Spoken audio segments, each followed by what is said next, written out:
our lives in the 21st century, more than anything else, are going to be new technologies, especially AI and biotechnology. I want to bring more clarity to the public conversation on what's happening in the world. I think that too much of the public discussion is focused either on the wrong issues or is extremely confused and unclear. And people are flooded by enormous amounts of information which they don't know how to make sense of.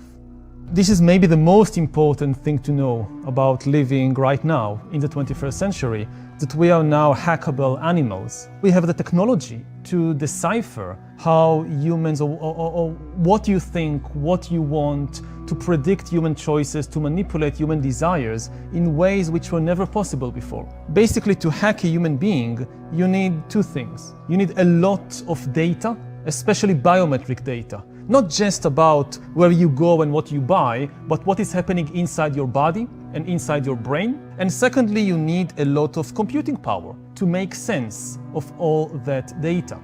Now, previously in history, this was never possible. Nobody had enough data and enough computing power to hack human beings. Even if the KGB or the Gestapo followed you around 24 hours a day, eavesdropping on every conversation you had, watching everybody you meet, still they did not have the biological knowledge to really understand what's happening inside you, and they certainly didn't have the computing power necessary to make sense even of the data they were able to collect. So the KGB could not really understand you, could not really predict all your choices or manipulate all your desires and so forth. When infotech merges with biotech, what you get is the ability to create algorithms that understand me better than I understand myself.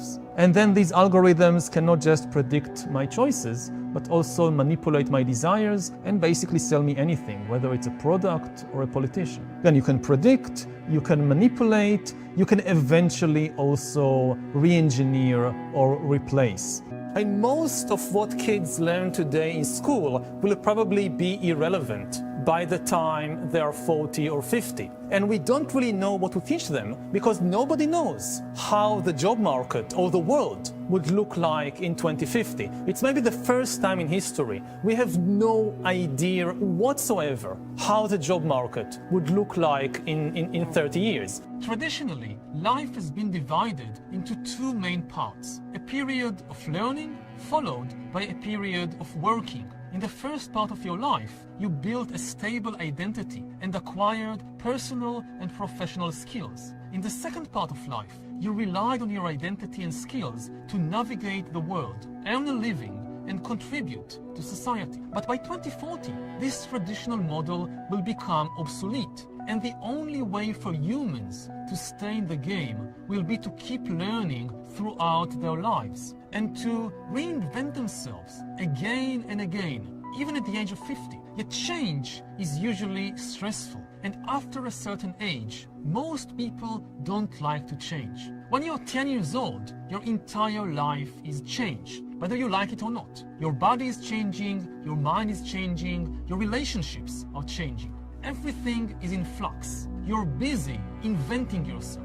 By the time you're 50, you don't want change. You want stability. But in the 21st century, you won't be able to enjoy that luxury. If you try to hold on to some stable identity, some stable job, some stable worldview, you will be left behind. So people will need to be extremely resilient and mentally balanced to sail through this never-ending storm and to deal with very high levels of stress. The best investment, I would say, is in emotional intelligence and in mental balance and these kinds of skills of how to keep changing throughout your life, how to keep learning throughout your life. Now, how do you learn that? That's very, very difficult. It's much more difficult to teach emotional intelligence or mental resilience than to teach physics equations or to teach history or whatever. We don't have the tools at present to scale up this kind of teaching. So most of what we see in most schools is just inertia. We do what was relatively okay in the 20th century. Information is the last thing the kids need. They have far too much of it anyway.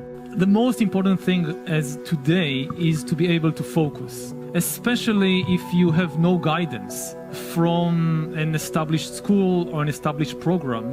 The greatest danger you face is being flooded by enormous amounts of information and being completely distracted and unable to form a clear vision, a map of reality. You know, in the past, the main problem was lack of information. Information was scarce. Censorship worked by blocking what little flow of information there was, and especially if you wanted to learn by yourself, there was just nowhere to go. Like you lived in a small town somewhere and there is no library, there are no books, there is certainly no radio, no television, no internet, so how do you get information?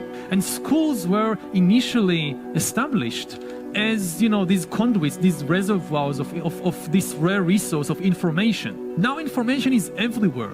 Censorship actually works now by flooding people with enormous amounts of information. Whether true or not, it doesn't matter. Just flood people with information to the degree that they can't make sense of reality anymore. They can't tell the difference, what is important, what is not important. They can't build a map of reality. For schools, I would say one of their chief missions now is not to provide pupils with more information. It's really the last thing they need, but to provide them with either a map of reality or the tools to construct such a map. If you are a self-learner and you don't have this kind of structure, then this is your greatest challenge. How to find my way around this enormous ocean of information without drowning in it. If in the past, education was like building a stone house with very deep foundations, now I would say that education is more like